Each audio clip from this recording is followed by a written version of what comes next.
E agora eu tenho o prazer, o privilégio, a alegria de chamar ele para o palco, o xodozinho de Priscila Pereira, o nosso soldado 01, com vocês, Milton Júnior!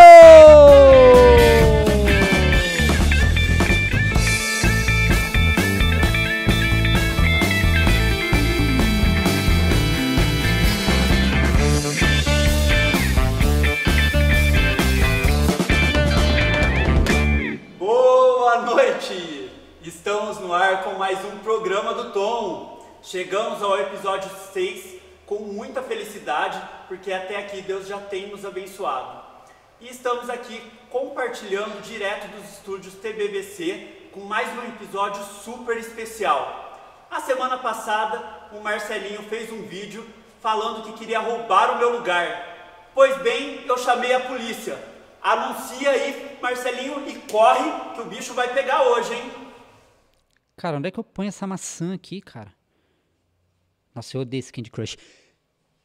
E agora, deixa eu me recompor para chamar o nosso convidado da noite. Com vocês, Capitão Pedrosa!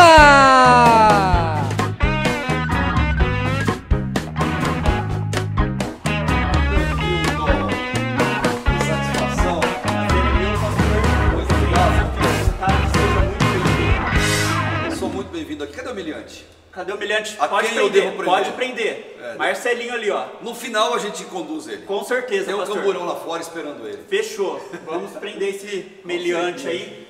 Querendo roubar meu lugar, pastor. Acredita? Não é crime se a gente tem uma petição online com 1 milhão de assinantes. Que petição é essa que eu não vi essa petição aí não, Marcelinho? Ah, sentou aqui no meu lugar, falou que ia roubar meu lugar, pastor. Tá pensando o quê, né? Então se ele ia, não vai mais. Não vai mais. Agora tem aqui um capitão, vai mandar prender esse meliante aí. Deixa ele comigo. Tô de olho, viu, Marcelinho? Olha aí. Tudo bem, pastor? Muito obrigado por ter aceitado o convite. É uma honra tê-lo aqui. E eu queria saber um pouquinho mais quem é o pastor Pedrosa, quais as suas formações. Eu vi que o senhor tem um monte de formações super legais. Eu queria que o senhor discorresse um pouquinho sobre isso. Ô, Milton, obrigado. Então, primeiro, a gratidão é minha pela satisfação, pela tua insistência em não desistir de mim para estar aqui. Então, obrigado por esse carinho tão grande. Isso. Obrigado a todos vocês que vão assistir logo esse momento que passamos juntos aqui. E para mim é um privilégio muito grande, Milton. Eu, na minha vida profissional, eu tive o privilégio, né, de Deus, de poder estudar um pouco dentro do que a profissão, dentro do que o ministério me concedeu. E a primeira formação foi oficial da Polícia Militar, que é bacharel em segurança pública. Eu estudei lá no Barro Branco, em São Paulo, e me formei em 2002, vindo para Campinas na condição de oficial para trabalhar aqui na nossa região. Aí aqui já em Campinas eu me formei em Direito em 2008, preparei um pouquinho mais para exercer essa atividade, que tem tudo a ver com a minha atividade profissional, né, policial. Sim. Então eu já acabei fazendo também o Direito por sequência e fiz pós-graduação na área do Direito Militar, que é uma área que pouca gente conhece. Mas é uma área bem específica no direito penal e administrativo, especialmente. Que legal. Mas em 2009 veio o chamado mais forte no meu coração, que é o chamado ministerial, que é para servir a Deus na função ministerial. Você pode chamar de função, né? Que é algo tão nobre que Deus coloca no coração. E a minha igreja me encaminhou para o seminário em 2010 e depois de 4 anos me formei em 2013. E a partir de 2014 exercendo o ministério pastoral à frente aí, ou de igreja, ou mesmo servindo aí como ministério mais volante, mais andando assim pelos lugares. Poxa, que legal. E pastor, por que o senhor decidiu ser policial militar? Isso é muito interessante, né? Porque normalmente é vocação. A pessoa sente a vocação, um desejo, ou ela vê na família, ela tem um militar, então geralmente ela espelha aquilo e quer ser militar. E quem está nos assistindo que tem essa vocação sabe bem o que eu estou dizendo. No meu caso foi um pouco diferente. Eu trabalhava no Banco Nacional, o banco que patrocinava o Ayrton Senna, e assim que o Ayrton Senna morreu, coincidências à parte, o banco entrou numa crise e faliu. E na falência do banco, nós fomos demitidos, os que trabalhavam aqui em Campinas em peso. E na minha demissão, ainda me lembro, eu indo para casa, ia de ônibus, e passei em frente a um quartel bem conhecido em Campinas, que falou quartel do 8º Batalhão, que hoje é a sede do nosso grande comando, e lá tinha uma faixa, né? Adote uma carreira, seja policial militar, inscrições abertas. Parei o ônibus, desci, fui ali e fiz a minha inscrição. Sem conhecer nada da vida militar. Totalmente assim, precisando de um emprego. Entrei para a vida militar. Um ano depois dos testes todos, fui chamado. E aí, Milton, virou aquele amor. Aquilo que antes era curiosidade, que era o emprego, virou uma paixão, virou um sacerdócio. E depois de 1 ano e meio na condição de soldado, trabalhando na região do aeroporto de Viracopos, eu prestei o vestibular da FUVEST para a Academia do Barro Branco e Deus me agraciou com a aprovação. Fiz 4 anos lá e retornei em 2002 na condição de oficial, onde estou galgando aí até hoje, prestes aí a aposentar e agora prosseguir só no ministério. Acho que legal. E pastor, como foi esse chamado de Deus na sua vida? O chamado ministerial. Ministerial, sim. Em que momento aconteceu isso? Como foi? Esse eu acho bem interessante, Milton, porque ele, como eu dizia até um pouco antes, ele não foi um ato, ele foi todo um processo que Deus conduziu. Porque na minha adolescência eu fui católico até os 17 anos. E eu fui católico, para vocês que estão nos assistindo, fui católico praticante, bem praticante, Milton, daquele de participar das atividades, e ali já me encantava aquela questão de você estar à frente, você ministrar, a função do sacerdote ali, né, visto como é ali na Igreja Católica, e aquilo me demonstrou interesse. E na minha conversão, a minha conversão ao Evangelho, eu permaneci com esse desejo, pois eu achava algo assim que Deus incomodava no coração para exercer. Mas aí vem trabalho, aí vem estudo, vem casamento, vem filhos, e esse chamado ele foi ficando um pouco de lado, embora eu sempre exerci na área de educação da igreja, escola dominical, de visitação, então de alguma maneira estava envolvido com isso. Mas em 2009, já membro da Igreja Batista Central de Campinas, esse chamado veio muito forte no meu coração. Eu procurei primeiro minha esposa para dizer para ela, falei, Val, estou sentindo de Deus esse chamado para a área ministerial, e procurei o meu pastor, à época pastor Leandro Peixoto, e conversando com ele, ele me disse, então, vá para a faculdade teológica, e ali você vai se preparar, e o chamado ele acaba sendo confirmado ou não, por Deus durante a preparação, né, no seminário. Sim. E aí eu ingressei em 2010, em 2013, quando eu saí de lá, no primeiro ano eu já senti que era isso que Deus queria de mim, que Ele me queria num chamado ministerial em igreja local. E assim que eu me formei, depois de mais um ano de preparação para um concílio, tive também a satisfação, a bênção de Deus de ser aprovado nesse concílio, e aí sim fui ordenado pastor lá por aquela igreja. Que bênção, pastor. E como que foi? E como que é para você assim conciliar o exercício militar com o pastoreio? Existe alguma diferença ou você consegue conciliar de boa? Como que funciona? Consigo levar, meu irmão, porque eu penso assim, Milton, que nós não temos vidas separadas, nós somos uma única vida, nós somos um único ser. Sim. Então, por exemplo, eu não sou militar lá e sou pastor aqui, não sou professor na escola, eu sou o tempo todo todas as coisas. Porque foi para isso, então, lá na minha vida militar, eu também tenho meu ministério, também sou pastor ali, porque eu estou falando do amor de Deus, divulgando essa graça de Deus entre as pessoas que convivem comigo. No serviço de policiamento, diante de pessoas que sofrem, o nosso papel também é esse, porque a gente leva esperança, a gente leva aquele amparo, aquela palavra amiga, e também leva aquela palavra mais dura, quando é necessário você fazer com que a justiça, que prevaleça, o respeito prevaleça. Então, nunca tive dificuldades nessa minha vida, que a gente fala assim, de ministério bivocacionado, que eu faço as duas atividades ao mesmo tempo. A grande dificuldade, essa não dá para negar, é tempo. Porque o nosso tempo ele fica muito curto, ele fica muito escasso, então eu tenho que dedicar grande parte dele à minha atividade profissional, outra parte dele à atividade ministerial, mas eu tenho também a família para cuidar, eu tenho também as aulas que eu ministro, a mesma faculdade que eu me formei, eu me tornei professor, estou lá até hoje, então eu tenho que preparar a aula, dar uma aula com qualidade, porque tudo que fazemos para o reino de Deus tem que ser com extrema qualidade.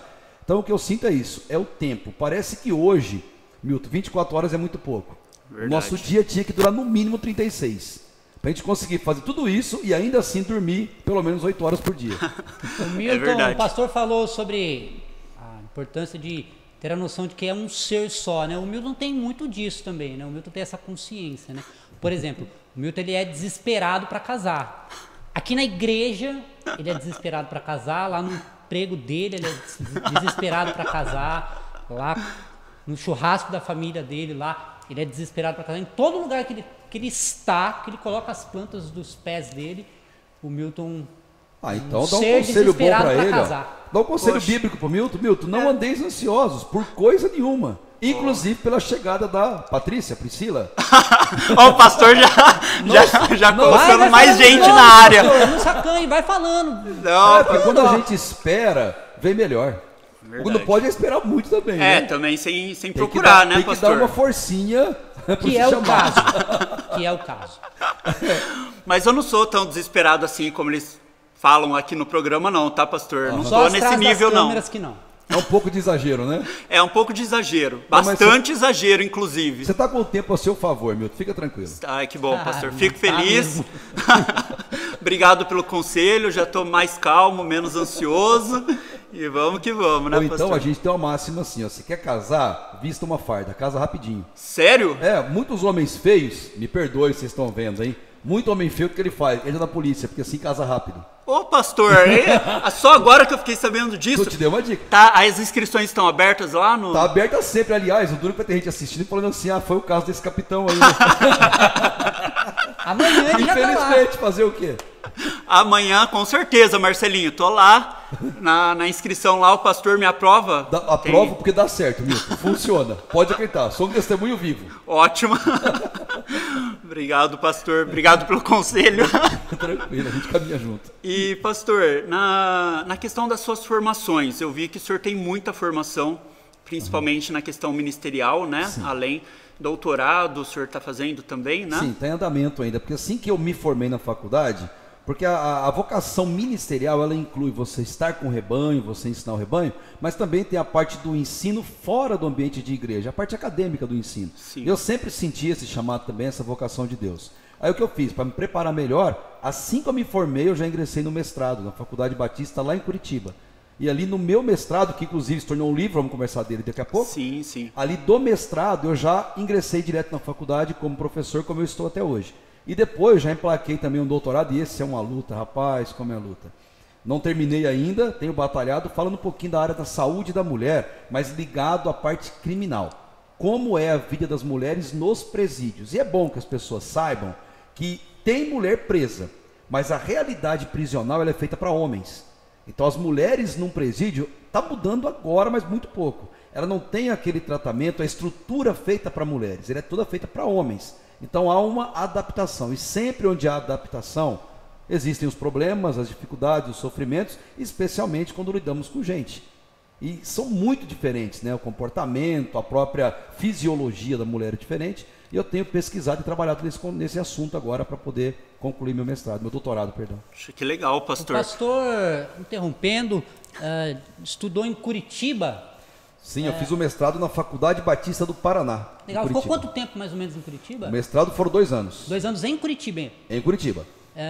O pastor se sentiu feio em Curitiba? Não senti muito. Porque pelo eu vou contrário. contar... Aliás, eu vou até completar essa provocação dele. Ó. Em Curitiba eu me senti um curitibano. Eu acho que eu sou Sério? europeu. Eu acho. Eu defendo uma teoria que eu devo ser nórdico, sabe? Eu estou vindo daquela região nórdica. Aí o pessoal brinca, só se for como escravo nos navios, né? Só se for. Mas eu amei Curitiba. Curitiba, quem não conhece, conheça Curitiba. Que capital fantástica. Fria, mas quem gosta do frio, né? É uma capital linda, muito estudada, com muitos parques, bem fora do conceito que a gente tem hoje por aqui. Mas eu amei Curitiba, muito, viu? Eu conheço. Me senti feio em Curitiba. Mas no seu caso eu concordo, né? Você é feio em qualquer lugar, né, Marcelinho? Exatamente, as pessoas dizem jeito. isso mesmo, que é coisa da minha cabeça, que eu sou feio em todo lugar, mas em Curitiba acho que eu me senti mais feio. Nós estivemos lá numa igreja, não conheço muito de Curitiba, na verdade eu conheço só a igreja, mas as pessoas passavam na rua, gente, eu me sentia muito feio em Curitiba. Tudo que eu entendo, Marcelinho, é verdade mesmo. Eu sei, respondi que não, mas é verdade. Em Curitiba a gente se sente diferente. É um pessoal povo bonito. Ainda mesmo. bem que eu não fui para Curitiba, hein, pastor? Olha, vá, lá rapaz, você tem o povo chance é bonito, zero. hein? E pastor, falando um pouquinho aí sobre prisão, né? Nossa igreja também tem o Ministério do Cárcere, né? Que é feito um trabalho. E você consegue exercer na sua função o ministério ali dentro também, principalmente com as mulheres, né? Qual que é a diferença que o senhor consegue fazer na vida dessas mulheres lá dentro do presídio? A minha pesquisa, eu não entro como pastor, como missionário, eu entro como pesquisador no presídio. Então ela não tem um viés teológico, religioso, ministerial, não tem. É um viés totalmente científico. Certo. É só essa proposta, tanto que eu faço na Faculdade de Ciências Médicas da Unicamp. Então o viés é totalmente científico dentro dessa minha pesquisa. Mas, por exemplo, pela minha formação e pela minha profissão, o ministério prisional ou a capelania prisional é algo que eu não sinto chamar de Deus para isso. Eu não tenho esse chamado porque é muito diferente ligado à atividade que eu exerço. Então não dá para fazer esse link. E é uma das coisas que eu agradeço e glorifico a Deus, porque a graça dele é multiforme. Então ela atinge variadas pessoas enviando variados missionários. Então o meu chamado de Deus, até hoje pelo menos, não foi confirmado nesse sentido. Então eu tenho atuado em outras áreas e louvo a Deus por aqueles que fazem. Sim. Porque quem está lá precisa muito do amor de Deus. Com certeza. Muito. E essa palavra tem chegado já há muitos anos, mas agora com mais eficácia. Pô, que bênção, pastor.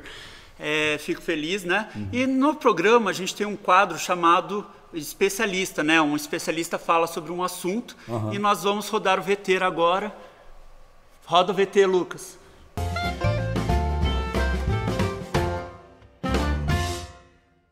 Meus irmãos, eu estou falando do meu local de trabalho. Aqui é o 11º Pelotão de Polícia do Exército. Eu sou militar, alguns já me conhecem, mas sou diácono também na Igreja Batista Bíblica, no Jardim Aeroporto. Estou fazendo esse vídeo para atender o pedido de um amigo muito querido, Milton, né, Milton? E ele pede para que eu fale um pouco sobre a minha vida e minha carreira militar e sobre aquilo que o Evangelho tem me ajudado e como eu tenho usado, né, o meu ministério aqui dentro do meu local de trabalho. Milton, eu estou no quartel há 31 anos e graças a Deus, quando eu entrei, eu não era militar, mas o Senhor me alcançou e a partir desse momento a minha vida mudou. E hoje eu tenho orgulho de dizer, né, que até aqui o Senhor tem nos abençoado e tem nos guardado. A minha carreira aqui eu tenho que agradecer a Deus, né? Grande parte da minha vida eu trabalhei com reserva de armamento, então muito próximo ao armamento, então isso causa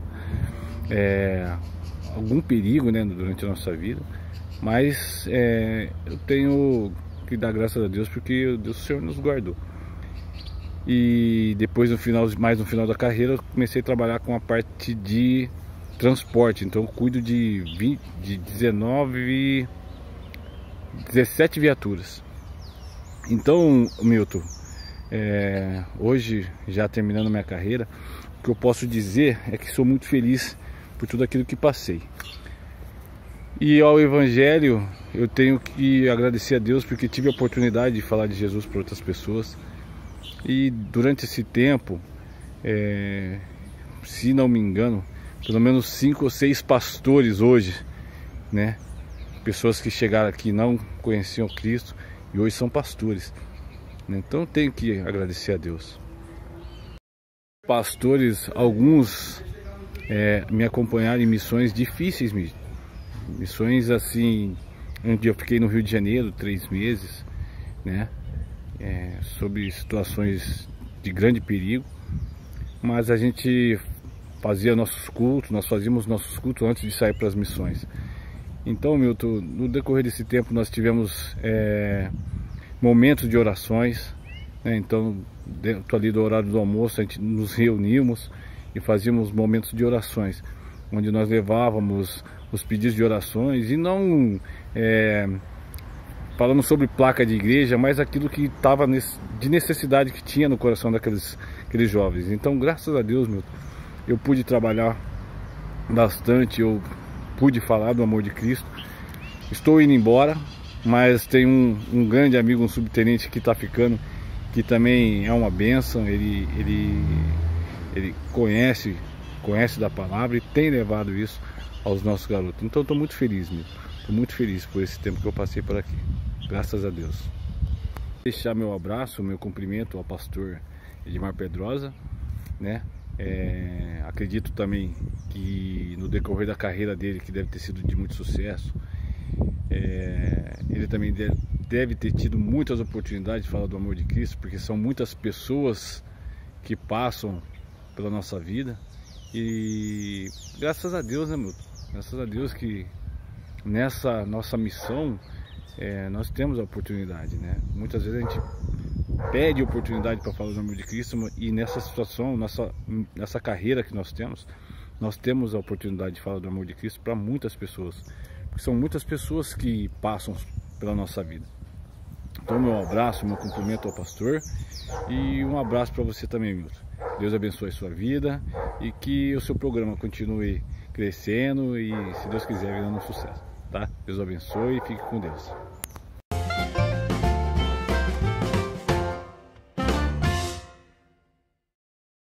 Obrigado pela participação. Pastor, mulheres no mundo do crime, esse é o tema da sua tese, correto? Correto. E o que a gente pode abordar um pouco mais sobre esse assunto? Sim, o interessante, Milton, desse assunto é que as pessoas às vezes esquecem que mulheres cometem crime. E mulheres cometem crime, gente, vocês estão me ouvindo. A imensa maioria, em torno de 70%, é ligada a tráfico de drogas. É o crime maior. Mulheres cometem muito menos crimes com violência do que comparado aos homens, mas cometem muitos crimes, e a população carcerária feminina está aumentando muito aqui no Brasil. Isso, cada ano, o censo, ele mostra essa preocupação. E a grande temática importante para lidar sobre isso, primeiro, é constatar que elas estão cometendo crime, que elas estão sendo encarceradas com volume maior, só que dentro do sistema penitenciário, a situação toda parece que é voltada, é voltada para o público masculino. Inclusive as condições de saúde, que é o enfoque da minha pesquisa. Então, as mulheres dentro do sistema carcerário, elas são tratadas como homens, mas a fisiologia e as dificuldades, as diferenças são gritantes em relação às mulheres. Então, a minha pesquisa vai apontar a relação de gênero, se está aumentando, qual é a situação ligada à homoafetiva, esse movimento dentro do presídio, e se está aumentando, por que as mulheres procuram uma relação homoafetiva dentro do sistema prisional, que os homens não têm essa procura, pelo menos não dessa forma. Se as mulheres recebem visitas, inclusive visita íntima, como os homens recebem, e já constatei que isso não é uma verdade. O homem, ele é visitado, ele é acompanhado, as mulheres, em regra, são abandonadas quando presas, porque é uma realidade ainda social de não aceitar a mulher nessa condição. A própria família tem dificuldade de aceitar. E aí entra uma carência afetiva, uma carência emocional. E nos presídios, pelo menos nos grandes centros, ainda tem uma condição razoável de medicamento, de material de higiene. Você vai para os lugares, assim, para os rincões do Brasil, e o nosso país é extremamente grande, nem isso tem. E as mulheres fazem, assim, de tudo para ter uma condição higiênica e de saúde que consiga sobreviver. Mas a gente tem relatos que são, assim, terríveis. Coisas assim que tem que ser censuradas, até para a gente conversar aqui, não vem ao caso, mas o tratamento ainda é muito indigno. Então a proposta é fazer uma pesquisa, pontuar essa realidade, para trazer ao conhecimento do corpo médico da Unicamp, e também, lógico, do Brasil e do mundo depois, né? Se a pesquisa ganhar essa amplitude toda, para eles conhecerem o que acontece lá. Mas talvez a pergunta é, mas eles não sabem disso? Não.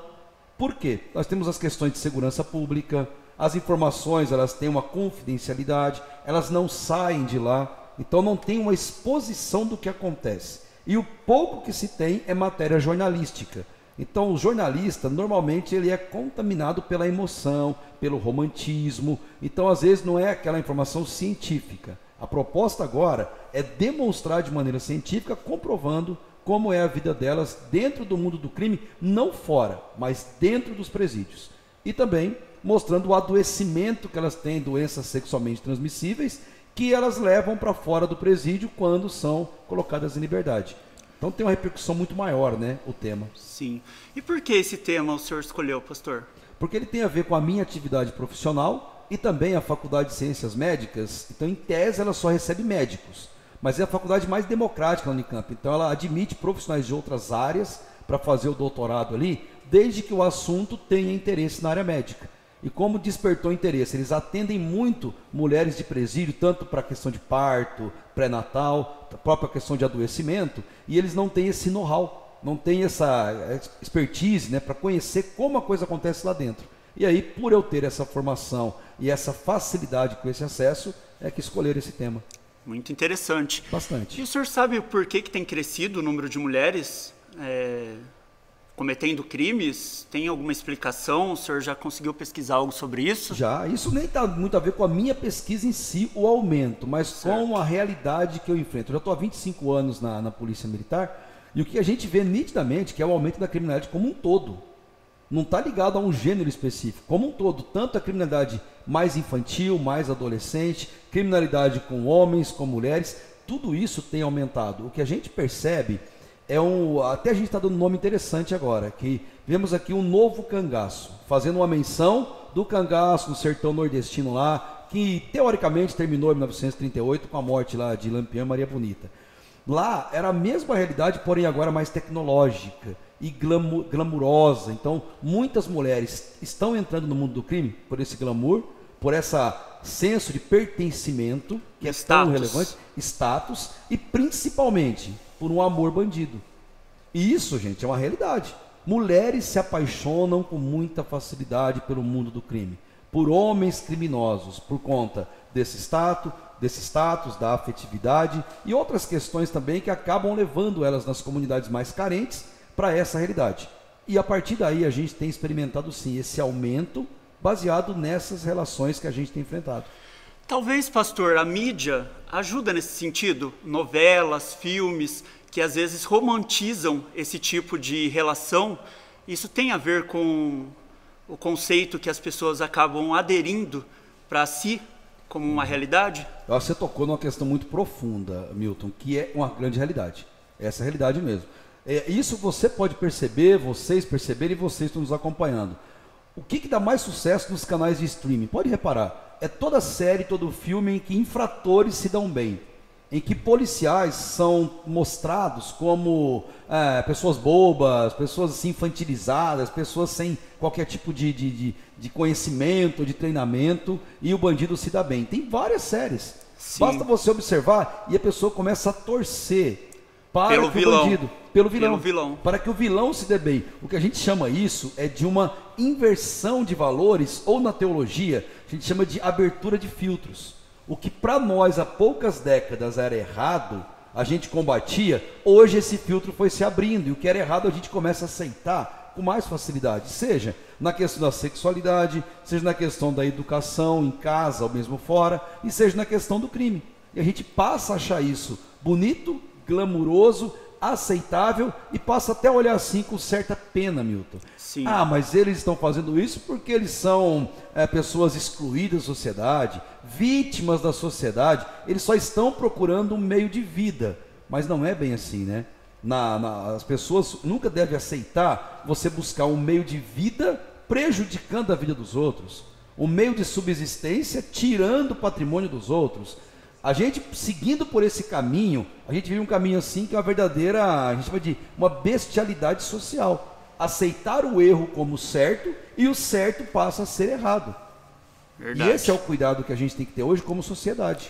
E pastor, um conselho para os pais, porque eu acho que isso começa muito cedo, né? Muito As crianças, hoje em dia a gente vê desenhos, né? Em que o vilão é o mocinho do desenho.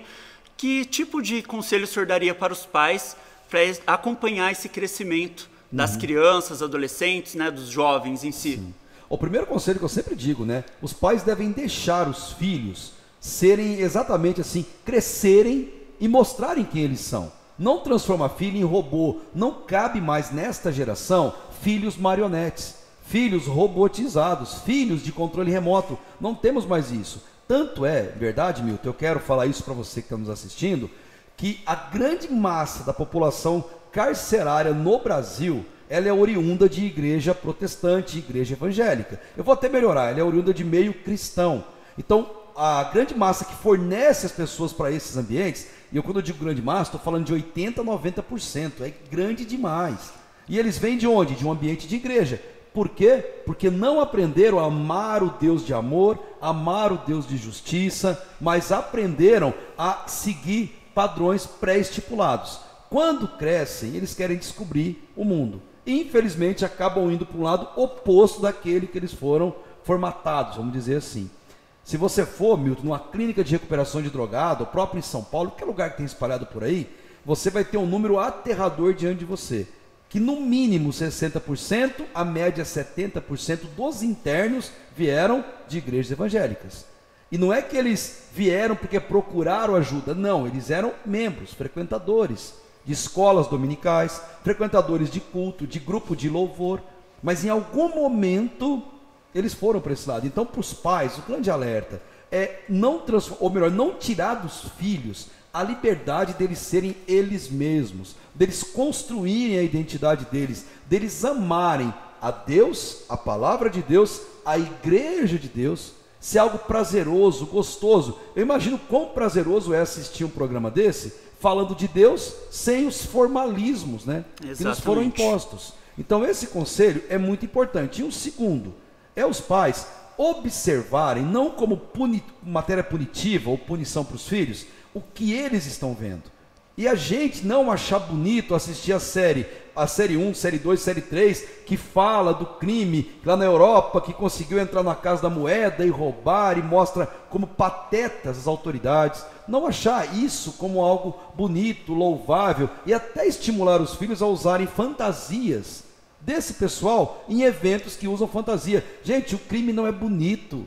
O crime envolve sangue, envolve dor, envolve tragédia, envolve sofrimento. A droga não é bonita. A droga, ela destrói famílias. É pesado, né? Mas os pais têm que ter essa noção de não deixar eles assistirem isso. E aqui, pena que o nosso tempo é curto, mas um outro cuidado fundamental, o adoecimento mental, emocional. Estamos numa geração altamente adoecida. E o que não falta são filmes, programas, músicas que estimulam esse tipo de comportamento. Estou falando aqui especificamente de depressão e de suicídio. Temos atores ou cantores juvenis hoje, que você assistir aquilo é tenebroso, ouvi-los cantando é terrível. E esta geração adolescente ama ouvi-los. E você me assiste, você sabe até de quem eu estou falando, sem eu falar nomes. Que fala de culto a demônio. Mamãe, quero te apresentar o Bob. O Bob é um amigo que vem conversar comigo enquanto vocês estão dormindo. O Bob fala que eu tenho que me matar. E isso eles ouvem, e ouvem com muita frequência. E no fim de semana eles estão na igreja cantando 3 palavrinhas só: eu aprendi de cor, Deus é amor. Então percebe, a estratégia do inimigo não é mais confrontação direta, é indireta. Ele se infiltrou em nosso meio e ele passa a trabalhar agora nesses comportamentos que passam a ser aceitos pelos pais sem perceber. Exatamente. Que conselho maravilhoso, pastor. Obrigado. Mas a gente gostaria de falar um pouquinho também dos seus livros, né? Mas antes, para quem acha que mulher não comete crime, nunca tomou o café da minha sogra. É um crime. Ou da minha. Ainda bem que desse mal eu não sofro, Marcelinho. Tá vendo? Tem seus prós e contras, né? Ainda. Vai tomar muito chafé ainda. E agora, puxando então este tema que nós falamos sobre prisão, sobre crime, é nesta vibe que eu quero chamar o episódio de hoje do Tom Responde. E nós temos duas perguntas aqui. A primeira é internacional. Uau. Não sei se o pastor sabe, mas a nossa audiência é internacional e eu tenho uma pergunta aqui. Eu não sabia, eu sei agora. Que vem diretamente da França. François Leclerc. Gostou da? Que diz: Qual câmera? Milton, você já pensou em uma campanha internacional de desencalhamento?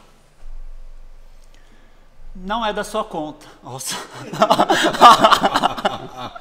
Já vi que eu vou ter que apartar uma desinteligência, é assim que a gente chama na polícia. Corta esse não. Não responde não. Como que é? Eu não entendi a pergunta, perdão. François Leclerc pergunta diretamente da França: você já pensou em uma campanha internacional de desencalhamento? Com certeza, já pensei muito e inclusive eu vou chamá-lo para ser um dos intermediários aí no seu país da França, tá bom? Muito obrigado pela sua disposição, até breve. Muito oportuno, então, você que está assistindo, acompanhe até o final e além, que nós vamos anunciar aqui algo muito legal nesse sentido. Obrigado, François, por sua participação. E agora a segunda pergunta dela, a nossa musa do chat. Priscila Pereira diz aqui: Milton, quero cometer um crime e roubar o seu coração e viver eternamente em uma prisão de amor com você. Priscila, como vimos aqui, crime não é de Deus. Então eu vou ter que chamar o pastor Pedrosa para me ajudar nesse crime. Deixa eu dar um conselho para ela. Pode, por favor. Ô, Priscila, o crime não compensa. Especialmente esse que você está pensando em cometer. Eu sou você, eu pensaria 2 vezes antes de cometer. Tá aí a dica, Priscila. Voltemos. Então vamos lá, vamos aos livros. Vamos, pastor. O pessoal pega cada peça em mim, pastor, que eu fico aqui até eles querem desencalhar você. Eu percebi, pastor. Pois é. Mas tudo bem, né? A amizade continua, Marcelinho. Pastor, vamos falar um pouquinho dos seus livros, né? Então, qual foi o livro que o senhor trouxe pra gente aí sobre a sua tese? Sim. É o PCC, né? Isso, eu trouxe os 3 últimos, Milton, que eu tive o prazer de escrever, porque os 2 primeiros estão esgotados e eu não pude trazer, porque eu não posso nem divulgar, porque talvez a pessoa tenha algum interesse em adquirir e não vai conseguir, porque está esgotado lá. Mas esses 3 livros que eu trouxe, o primeiro deles, eu quero até passar aqui às suas mãos, é PCC e Igreja Evangélica. E sendo muito sincero a todos que estão nos vendo, especialmente quem trabalha em capelania prisional, especialmente quem quer conhecer como é o funcionamento do crime organizado, esse livro é fundamental. Esse livro é o assunto, é o tema da minha dissertação de mestrado, em que eu abordo qual é a ideologia, qual é a maneira de pensar e de se organizar do crime organizado. E a informação aterradora que esse livro vai mostrar e comprovar, pois ele é de pesquisa também científica, é que o crime organizado, ele adota uma espiritualidade que eu chamo de patológica, doentia.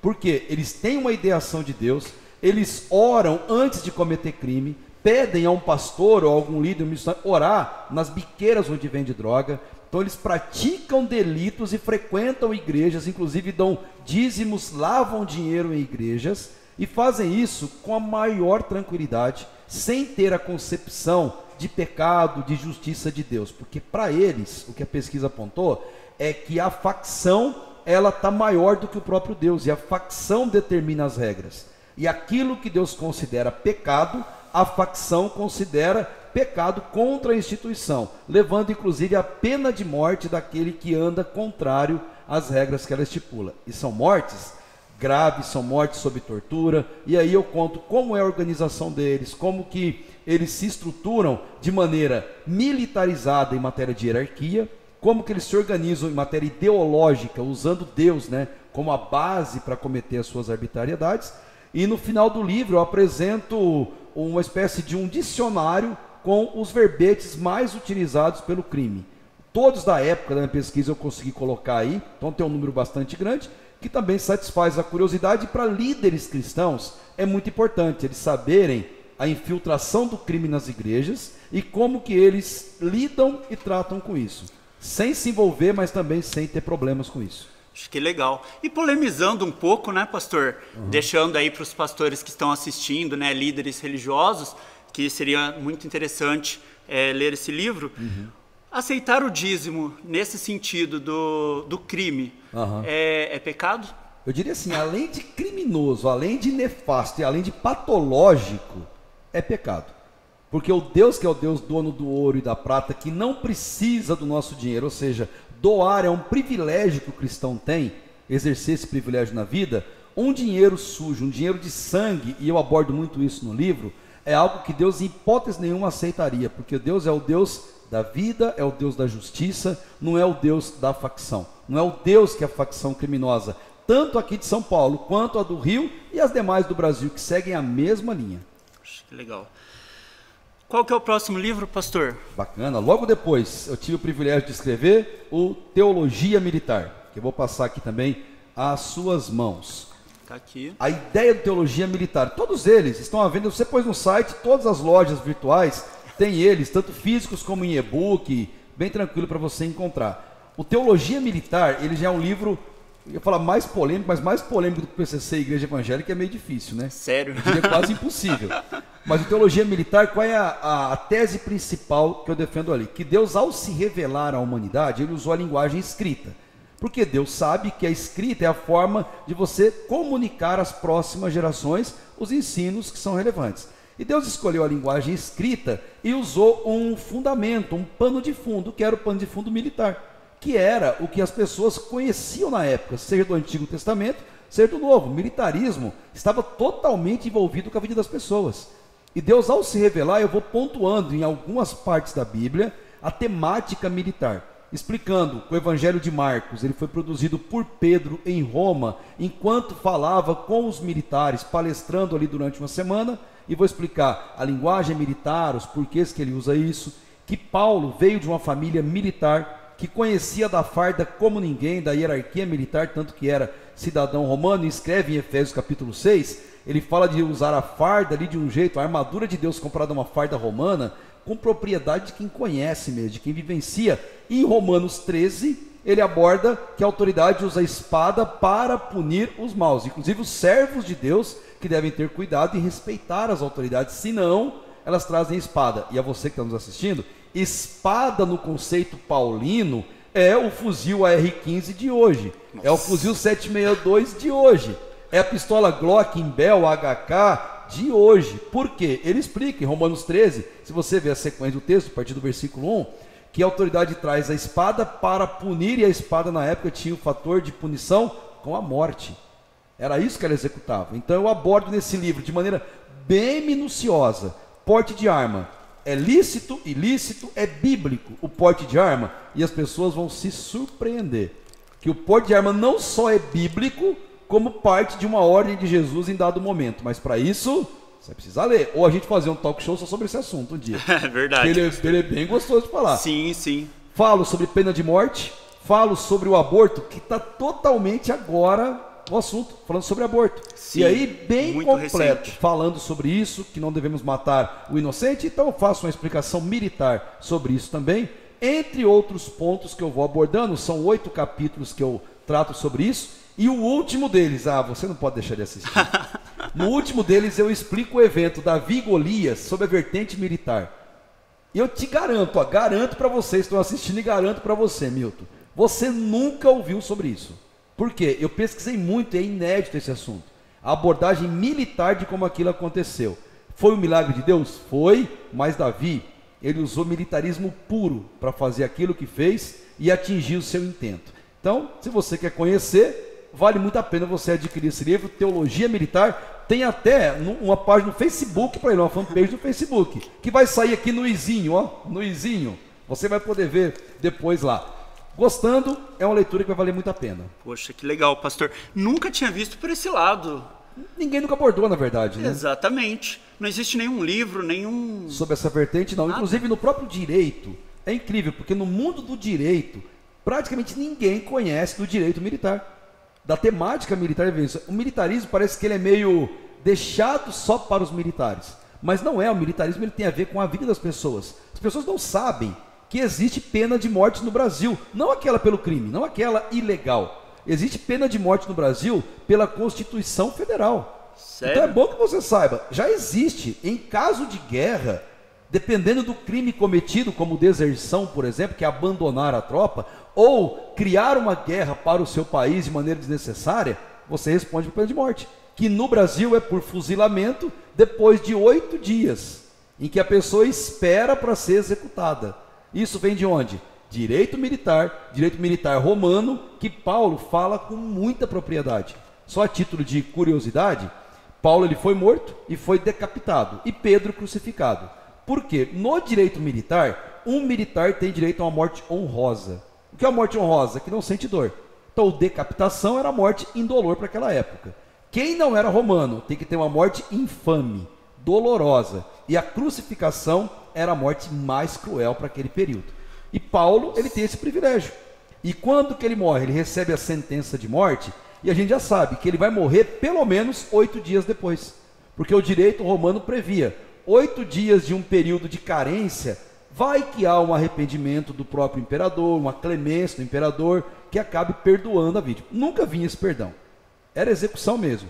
Mas nesse período Paulo teve tempo para escrever, por exemplo, a segunda carta a Timóteo. Sabendo que ia morrer com data marcada, ele escreve aquela carta. Então, Timóteo, eu costumo dizer, não foi escrito com tinta, foi com lágrima. Timóteo, Paulo, ele não escreve uma carta, ele escreve um testamento para aquele filho na fé. Então, quando a gente lê Timóteo, é preciso lembrar que é um homem velho, machucado pela vida, desgastado, com a certeza da morte que se aproxima. Por isso que ele fala, né? Eu já estou sendo oferecido como libação, né? Como oferta. Eu sei que o meu fim está próximo, mas eu estou em paz. Algo tipo assim: Timóteo, pega o bastão, está com você. A partir de agora você toca. É fantástico. Cuidado, hein, Milton? Interessantíssimo. Cuidado, Fantástico. hein? Tá criando uma guerra aí entre a mulherada aí no chat, aí nas redes sociais. Cuidado, vai ser fuzilado, hein? Rapaz, o Milton ele arrasa, hein? Você viu, pastor? Nem eu sabia que eu arrasava tanto assim com as Rapaz, mulheres. A hora que o Cupido te acertar... Vou ser fuzilado pelo Cupido, né, pastor? Cupido Ó, vesgo. tomara que seja um Cupido a atirar em você e não o pai da Priscila ou de alguma menina, né? Esperamos que não. Pastor, e o terceiro livro? O terceiro livro foi lançado ano passado, que também um privilégio que tenho, chama Interpretação Bíblica, Pequenos Detalhes que Fazem Grande Diferença. Lançado pela editora Getsemane, de BH, da minha querida família especial demais, que é a Priscila. Priscila, que inclusive ela está lá à frente, ela que trabalha nos papéis, que coisa linda o trabalho que ela faz. E nesse livro eu pego na mesma sequência teologia militar, porém não com a vertente militar. Eu pego pontos que estão nas entrelinhas do texto bíblico e explico como esses textos funcionam. Aí são vários deles, por exemplo, para vocês que são mulheres. Nesse livro eu tenho um capítulo que eu explico se a mulher de Jó foi mesmo aquela mulher louca, ou se a mulher de Jó foi na verdade uma grande de uma sábia, uma mulher especialíssima que sofre uma injustiça milenar até hoje. Nesse livro você vai descobrir que na verdade a mulher de Jó, ela foi muito mais sábia do que o próprio Jó, muito mais sábia do que os amigos de Jó. E quem vai justificar isso não sou eu, é Deus na sequência do livro de Jó, especialmente quando chega capítulo 40, 41 e fechando no capítulo 42. Só uma pitadinha para as pessoas saberem: naquele período patriarcal, a mulher não tinha nome e não tinha vez. Porém, nesse livro de Jó, você vai ver que as filhas que nasceram a Jó depois, elas recebem nomes, aparecem nomes, uma raridade. E os meninos que nasceram, que são 7, eles não são mencionados, mas ela sim, Deus honrou a atitude dela. Se ela fosse uma louca que mandasse o marido cansar de Deus, sabe, amaldiçoar Deus e morrer, tipo, se entrega, seria bem diferente do julgamento de Deus. Mas no livro eu explico isso direitinho. E também sobre a traição de Aitofel. Nesse livro eu explico que traição, toda traição ela pode ser explicada, mas nunca justificada. E Aitofel traiu Davi, mas por que Davi traiu Aitofel? E aí eu desmascaro um pouquinho o que Davi fez. Davi fez um papelão com esse Aitofel, que Aitofel tentou que Davi morresse por causa disso, porque aquilo que ele fez foi grave demais. E o que ele fez? No livro eu vou explicar. Aitofel era avô de Batseba, logo o esposo de Batseba, Urias, era o genro dele. Eles frequentavam o palácio. Davi viu Batseba, a menina linda, crescer no palácio. Sabe o que ele fez? Cresceu os olhos nela. E na primeira oportunidade que ele teve, ele a seduziu e a possuiu. E ele destruiu a família de Aitofel, porque Urias teve que morrer, o netinho que nasceu morreu, e a partir daí, Aitofel, sentindo-se traído, ele traiu. Não fosse Deus agir naquela situação, o que seria de Davi? Mas Davi se arrependeu. E o que torna ele o homem segundo o coração de Deus é o quebrantamento, é o arrependimento, é o que torna lindo, né? Exatamente. Essa história. E nesse livro eu explico um pouquinho disso também. E pegando um pouco o gancho, né, pastor? Muitas vezes a gente justifica uns pecados, erros, falando um pouquinho de Davi, falando de alguns personagens bíblicos. Sim. Mas a gente esquece quantas consequências aconteceram, né, sobre a vida daquela pessoa por causa daquele pecado, por causa daquele deslize, por causa daquela traição, né? Sim, então muitas coisas a gente acaba esquecendo um pouquinho. Tem um princípio interessante, Milton, que eu até cito nas literaturas que eu escrevo, é que Deus, ele ele é tão perfeito na revelação que ele tem para a humanidade, que ele não coloca sujeira para debaixo do tapete. Ele não esconde os defeitos dos personagens bíblicos. A falha de Abraão está registrada para mostrar que Abraão era homem. Abraão não é um super-homem, não é um ser divino. Abraão é homem, foi homem. Abraão errou. Não esconde o que Jacó fez e o que Jacó teve que passar. Não esconde o que Davi fez, o que Salomão fez, ou no Novo Testamento, o que Pedro fez ao trair. O próprio Paulo, o que ele fazia com pessoas, ele trucidava, matava, prendia. E quando Paulo também está já no ministério mesmo, ele ainda tem uma questão difícil, uma arrogância. Lembra, não aceitando João Marcos com ele ali? E Sim. Paulo se arrependeu muito disso. Inclusive no final do seu testamento lá que eu comentei, de 2 Timóteo, quem ele pede para trazer? João Marcos. Eu tenho impressão, mas isso é impressão minha, que ele queria olhar para esse rapaz antes de passar para a eternidade e talvez pedir perdão, talvez agradecer, mas algo incomodava Paulo com relação àquele comportamento. É isso que fazem homens que servem a Deus, mulheres Exato. que servem a Deus, tem coração quebrantado, Isso é erram, verdade. mas voltam os olhos para Deus depois, né? Exatamente. E justificar pecados com base em indivíduos da Bíblia é um grande erro mesmo, Milton. Porque a pessoa olha pelo erro que a pessoa cometeu, só que ele esquece a ação de Deus. Exato. Como foi o comportamento de quem errou, como foi o arrependimento e o que Deus fez, como que Deus agiu. E para Deus agir diante de uma situação ruim e transformá-la completamente, tem que haver perdão. Tem que Exato. haver uma volta à cruz, ao arrependimento, ao sangue de Cristo. E é isso que as pessoas esquecem, porque é uma geração muito liberal, né? Vive o liberalismo. Está escrito, né, pastor, que os dias seriam mais difíceis, né? É, verdade. Mas, Eu pastor, vou ter que retornando... interromper, eu vou ter que ser o chato Pô, essa que Priscila interrompe liga o demais. programa toda vez para pedir encarecidamente que você ofereça álcool em gel para o nosso convidado. Nós já tomamos três advertências do Ministério da Saúde, um de cada ministro da Saúde. Então, por favor. E álcool gel mesmo, eu tô cheirando aqui, é verdadeiro. É, tem exatamente. 70%. Exato, pastor. Até vicia, né? É, não, eu espero que não. Que se for, meu amigo, vai ficar feio a coisa, hein? Mas lembrando, Marcelinho, que a gente já tinha passado álcool gel assim que a gente entrou no programa, tá? Então, Mas a gente tem que fazer estamos... a conscientização. Sim, porque sim. nossas mãos já estavam embriagadas faz tempo. Exatamente. Verdade. Mas, pastor, aproveitando, tem mais 2 livros, né, que o senhor comentou comigo que estavam esgotados. O senhor pode comentar um pouquinho sobre eles? Oh, vale a pena a gente falar um pouquinho deles. São os primeiros, na verdade, né? Sim. Que eu tive o prazer aí de publicar. O primeiro deles, ele nasceu quando eu estava começando na faculdade de teologia e eu escrevi uma comparação entre o guerreiro secular e o guerreiro da fé. Tanto que o livro se chama Guerreiro da Fé, é o nome dele. Editora Koinonia, lá de Belo Horizonte. Infelizmente ele está esgotado, vai ser relançado, queira Deus, até o fim desse ano, no começo do ano que vem. E nesse livro eu faço essa junção das duas atividades, como a gente comentou, né? De ser militar e também de servir ao reino de Deus. Então tudo aquilo que se exige de um militar humano, exige para a vida do militar, do guerreiro da fé. Por exemplo, precisa de voluntariado, as características para o ingresso, usar a farda, o valor que a farda tem. Então lá eu vou recheando esse livro, é um livro mais devocional, em que eu coloco ali vários provérbios militares, por exemplo, a mente para a função tem que estar aberta, que é um lema dos paraquedistas, né? Então eu vou colocando, estou incitando. O lema dos bombeiros, né? Precisamos ajudar as pessoas enquanto elas estão vivas. Então eles têm um lema interessante, fala assim, nós temos que agir com pressa, porque nós lidamos com vidas. Se demorarmos, lidaremos com corpos. E é uma realidade, inclusive, na igreja hoje. A igreja urge, o evangelismo urge, porque daqui a pouco, enquanto não tiver mais vida, não há mais o que fazer. Não há mais esperança com aquela pessoa, aquela situação que ela passou. Isso é verdade. E aproveitando, pastor, só para pegar um gancho, quem não assistiu a entrevista passada, o Gabriel Espíndola falou um pouco sobre isso, que Deus tem pressa de levar o evangelismo. Então, levar a palavra de Deus para as pessoas. Então, clica aqui no izinho, tem a entrevista da semana passada, será muito bom para você. Aliás, ó, Gabriel, que é um grande amigo, grande evangelista e é um empreendedor do reino. Por quê? Ele lucra em almas, ele lucra no reino e não em dinheiro. O Gabriel é fantástico, o trabalho que ele faz junto ali à JCM, junto à dedicação que ele tem ali na região do Ouro Verde. Olha, eu fiquei feliz de saber que ele esteve aqui e é um trabalho extremamente sério. E naquilo que você puder ajudar, conhecer, vale muito a pena, tá? Então tá aí no I, né? O I tá aí? Isso, tem um izinho tá aqui. O izinho aqui, ó. Tá no lado izinho. esquerdo.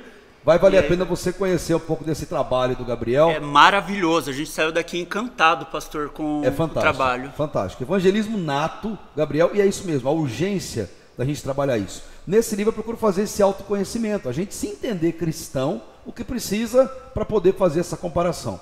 E depois eu lancei um segundo livro. Esse livro que eu lancei, ele é fruto do meu trabalho de conclusão de curso da Faculdade de Teologia, que eu defendi o gnosticismo. O livro chama Paganismo Gospel. Então eu peguei uma pesquisa histórica do que era o paganismo no primeiro, segundo século até hoje, mudou de nome, nova era, pós-modernidade, e eu mostro no livro aquilo que eram práticas pagãs que hoje são praticadas na igreja evangélica com a roupagem gospel. Tipo o que, pastor? Por exemplo, o paganismo, ele é um culto na natureza. É o culto à natureza e na natureza, é a essência do paganismo. Hoje nós temos muito isso. Ah, se eu for para tal lugar, inclusive monte, eu vou ver coisa acendendo, coisa queimando, vou levar. Isso, eu tenho que analisar, isso é cristianismo? A fé eu preciso ver, eu preciso tocar? Ou a fé é aquela de Hebreus 11:1, que eu não vejo, eu não toco, eu não preciso sentir, mas eu sei que está lá e eu tenho certeza que está lá. Então eu faço essa comparação para mostrar. Falo da questão de dança, do uso de droga dentro da igreja. A droga, o vício, que é uma coisa tão comum hoje em dia, a pessoa acha que dá para conciliar droga e Deus ao mesmo tempo. Aliás, no meu canal do YouTube, tem lá uma palestra minha sobre drogas, sobre sexualidade. Aproveita, né? Tem o izinho aqui também para o canal do pastor Pedrosa, tá? Então clica lá e assista aos vídeos também. Faça isso. Sobre sexualidade, que uma das marcas do paganismo é uma sexualidade liberal, feita de qualquer maneira, sem as regras bíblicas, então ali a gente faz defesa. Uso de pinturas no corpo, como por exemplo tatuagens, eu explico os significados, a importância disso. Tem também lá uma palestra minha só sobre esse assunto, no canal que vocês podem assistir.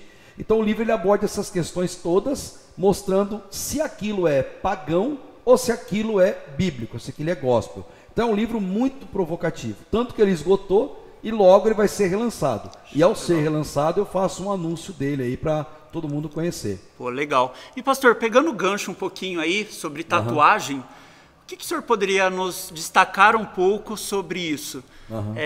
Isso tem sido muito comum, né? Piercing e tatuagem tem sido muito comum no meio gospel, né? Sim. Inclusive artistas, pessoas que estão à frente aí de ministérios têm incentivado.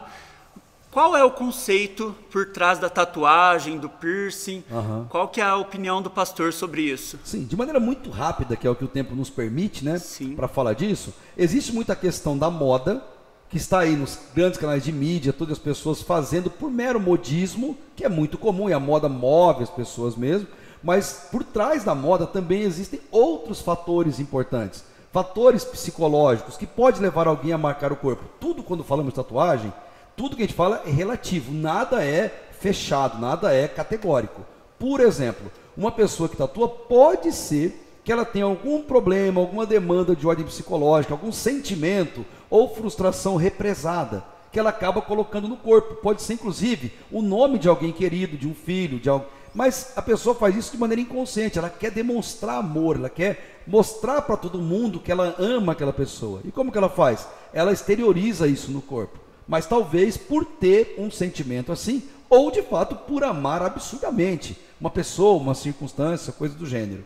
Então tem essa questão importante, figuras que são ligadas ao misticismo, figuras demoníacas, figuras que são ligadas também lá ao horóscopo chinês, como dragão, como carpa, que carregam um sentimento demoníaco muito pesado. Por exemplo, o dragão representa o protetor do inferno. E pessoas, inclusive cristãos, tatuam por achar bonito. E de fato é uma figura bonita, mas o que ela traz por trás de significado é muito pesado, é muito negativo. Sereia, tudo nós tão lindo sereia. Tem cristão que faz aniversário de criança com sereia, pequena sereia. Gente, sereia é um demônio. Não é uma menininha bonitinha da Disney. Sereia é um demônio. Se você estudar, você vai entender o quanto isso é pesado. E inclusive colocando ela no corpo, se marcando. Então assim, o grande mote da tatuagem, vamos dizer assim, do piercing, eu diria, é a autoexaltação. É a pessoa querendo ser vista. Pode ser um pedido de socorro, alguém que não está sendo visto, alguém que está isolado, que é invisível, e ele está gritando, gente, olhem para mim, eu existo, eu estou aqui. Pode ser isso que eu estou fazendo, ou de fato uma vaidade. ela quer chamar a atenção para uma parte do corpo que gera sensualidade, uma parte do corpo que é bonito, que chama a atenção, e geralmente a tatuagem é feita para isso, para chamar a atenção para uma parte do corpo que ela quer que seja vista, observada.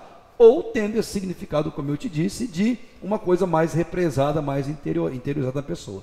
Mas é muito comum, não tem volta essa prática. Essa prática ela já tem 5.500 anos, mais ou menos, na humanidade, e nas últimas décadas, as últimas 2 ou 3 décadas, ela chegou para ficar. E a gente deve conversar sobre isso nas igrejas. Devemos conversar de maneira muito franca, muito aberta, com conhecimento de causa, porque a nossa geração de hoje, Milton, é uma geração questionadora, inteligente e uma geração que vai em busca de informação. Eles não admitem mais, gente, é assim porque é assim e acabou, ou é assim porque a tradição diz assim. Isso já não sustenta mais há muito tempo, mas tem gente que ainda vive nessa ideia muito furada, né? Muito furada. Então tem essa questão sim, quem sabe um dia a gente pode também fazer um bate-papo sobre isso. Poxa, conversar legal. Bem abertamente, né? Aqui, sim. Aqui é um espaço bem bacana para isso. E deixa eu fazer um anúncio em primeira mão. Por favor, bota exclusivo na tela aí. Exclusivo, primeiríssima mão. Aliás, eu tô gostando de ficar aqui. Já sugeri umas 2 pautas, né? Vou sugerir a terceira. Quem sabe lançarmos o livro num tom aqui. Ficaria muito bom.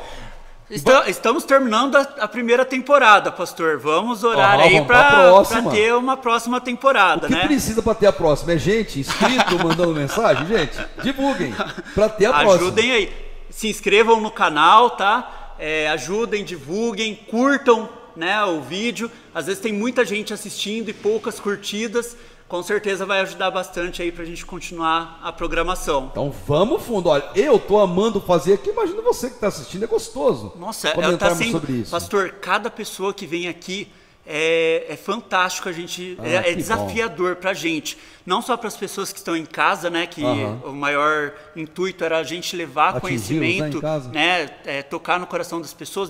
Deus tem colocado no nosso coração de a gente colocar em ação tudo aquilo que a gente tem aprendido, né? Verdade, então a equipe técnica, é que assim, vocês que estão em casa não percebem às vezes, mas por trás aqui nos bastidores, né, tem uma equipe linda, uma equipe bacana, que tem ajudado muito. Verdade. E com certeza tem sido tocada, assim como vocês aí em casa. Então eu agradeço muito de coração aí toda a equipe técnica, né? Uma equipe linda, gente. Eu estou aqui, eu estou vendo eles, mas linda no sentido espiritual, profissional, não físico, não se iludam. Só o Marcelinho que destaca um pouquinho mais assim, que é mais garboso. Mais curitibano. Mas bota exclusivo na tela aí. Qual é o anúncio, pastor? Põe o exclusivo. O anúncio está aqui e logo, daqui uma semana, vai estar no izinho lá no meu canal também, o lançamento do meu 6º livro. Deixa eu contar só o porquê dele. Conta aí, pastor, qual o título e porquê? Vamos contar só rapidinho para você saber desse livro.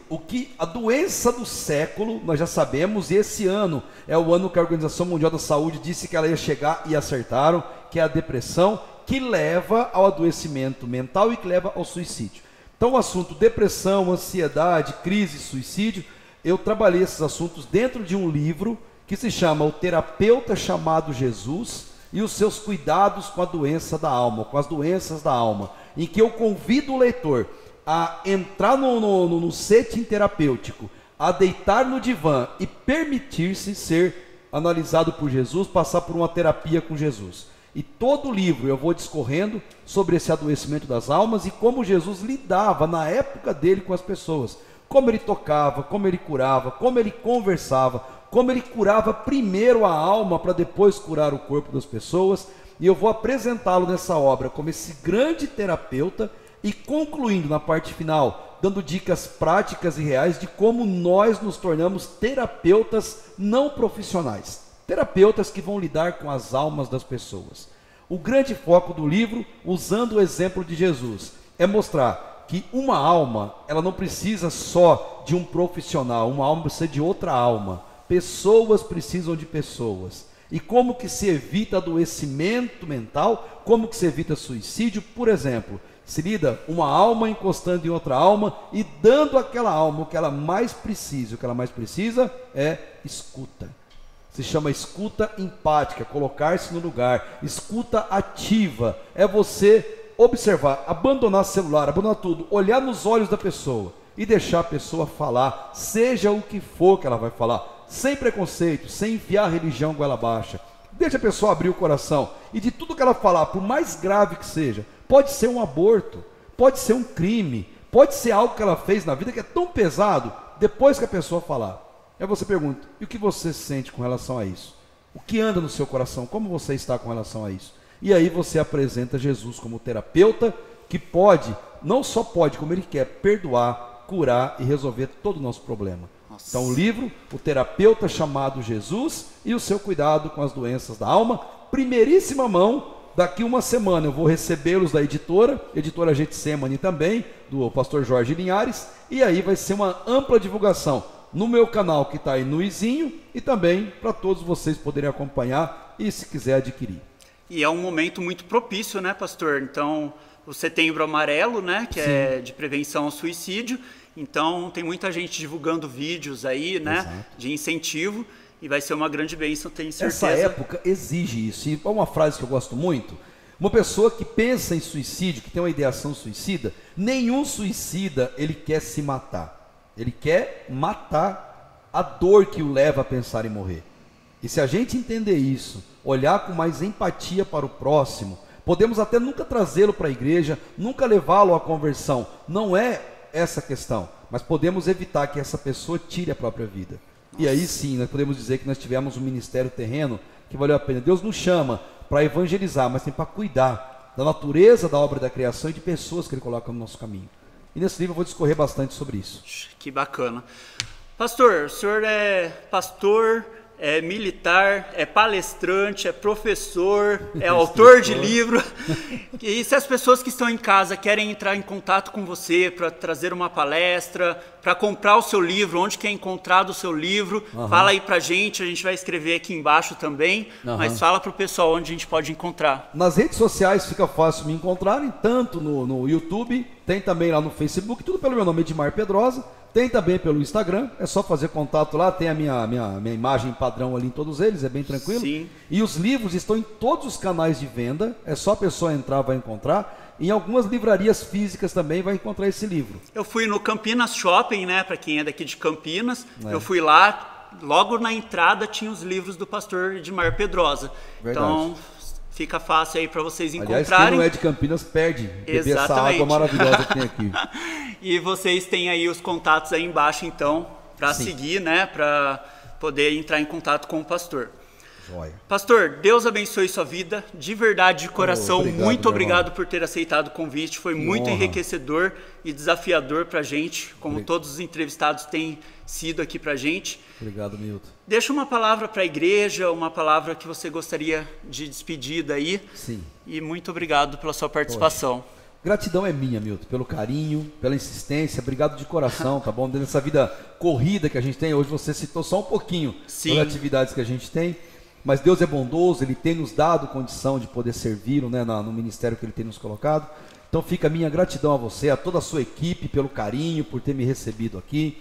E uma palavra final que eu quero deixar, né, uma palavra assim, de afeto. Todo o Evangelho, toda a Bíblia, ela se resume em 2 mandamentos deixados por Jesus. No Antigo Testamento, Deus mandou 10 mandamentos, 4 relacionados à relação com Ele e 6 homens com homens.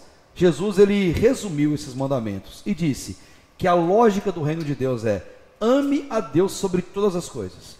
Deus tem que vir em primeiro lugar na minha vida e na sua vida e na sua vida.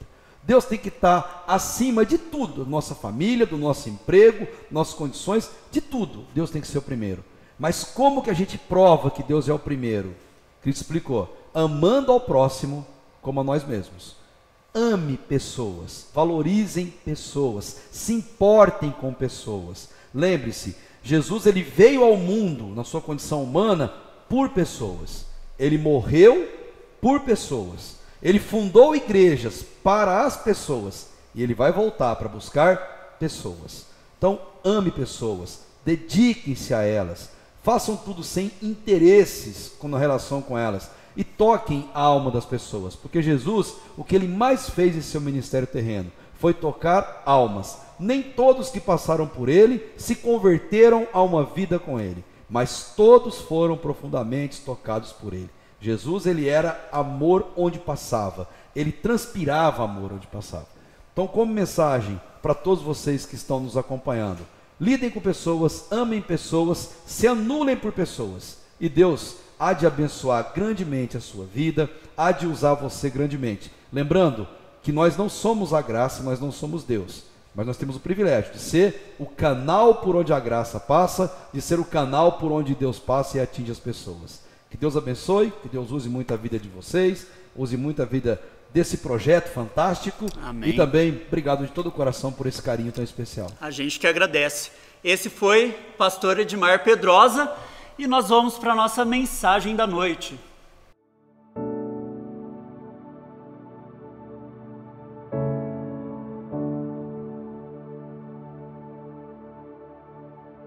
Como vimos no episódio de hoje, mais uma vez, é de extrema importância darmos ouvido, darmos atenção às pessoas. Leve a Cristo, seja a luz do mundo, sal da terra. Leve a mensagem de salvação aonde você estiver, aqueles que estão ao seu redor ou aos confins da terra. Deus abençoe sua vida, sua noite. Obrigado pela sua audiência. Marcelinho, é com você. É isso! E assim nós encerramos o episódio de hoje do Programa do Tom. Muito obrigado por estar aqui conosco. Nós desejamos que você tenha curtido muito este momento, assim como nós curtimos. E tenho 2 recados aqui. O primeiro é que neste sábado temos um evento incrível que a Combab CREI está organizando, Drive-In. Então aqui vai ter um link para você ser direcionado para a página deste evento. E você sabe, na próxima terça nós temos um encontro marcado aqui no canal do TBBC para mais um Programa do Tom. E você já sabe, curte, compartilha com mãe, pai, cachorro, papagaio, periquito, com toda a família aí. Tchau!